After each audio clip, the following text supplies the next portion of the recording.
سورۃ الاعراف آیت نمبر 13 اعوذ باللہ من الشیطان الرجیم بسم اللہ الرحمن الرحیم قال فرمایا فاہبط پس تو اتر جا منہا اس سے فاہبط پس تو اتر جا منہا اس سے فما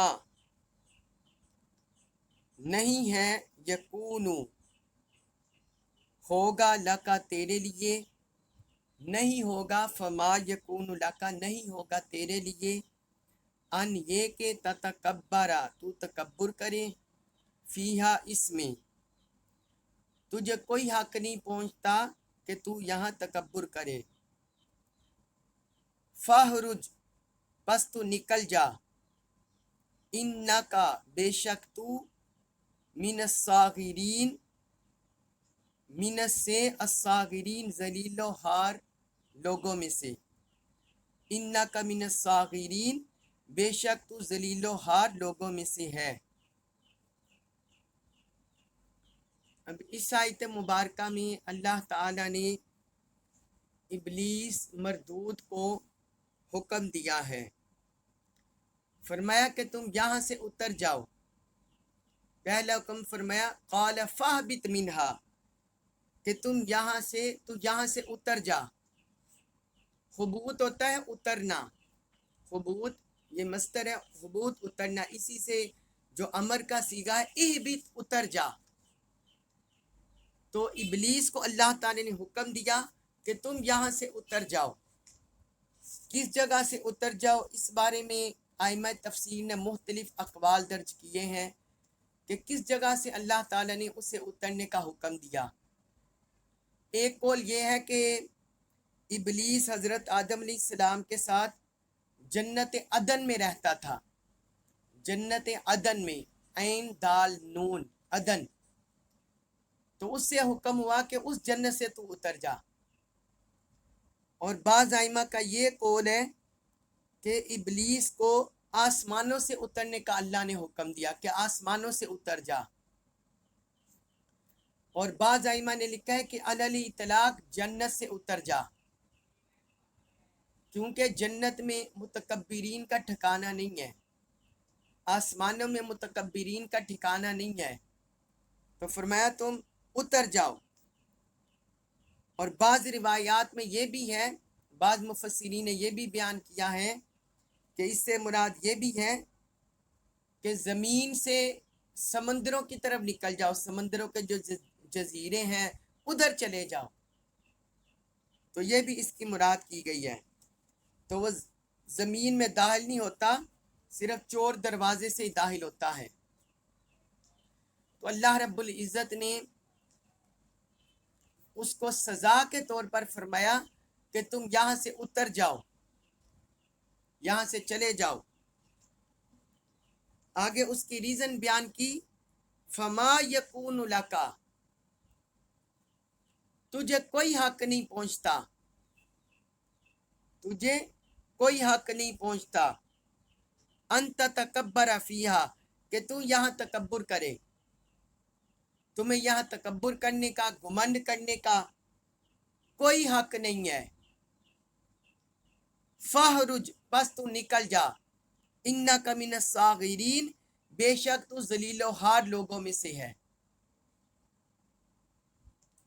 تو اللہ تعالی نے جو اس کو جنت سے اتارا، آسمانوں سے اتارا یا زمین سے جزیروں کی طرح بھیجا، تو اس وجہ سے بھیجا کہ اس نے اللہ کے سامنے تکبر کیا تھا، تو یہ اس کا تکبر، اس کی رعونت، اس کا گھمنڈ، اس نے اسے اللہ کی بارگاہ میں ذلیل و رسوا کا موجب بنا دیا، ذلیل و خوار کر دیا اس تکبر نے۔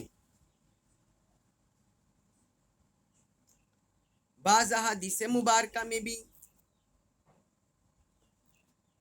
اللہ تعالی نے تکبر کی مذمت کی ہے، حضور صلی اللہ علیہ وسلم نے تکبر کی مذمت کی ہے، اور عاجزی، انکساری، تواضع، اس کی رغبت دلائی ہے۔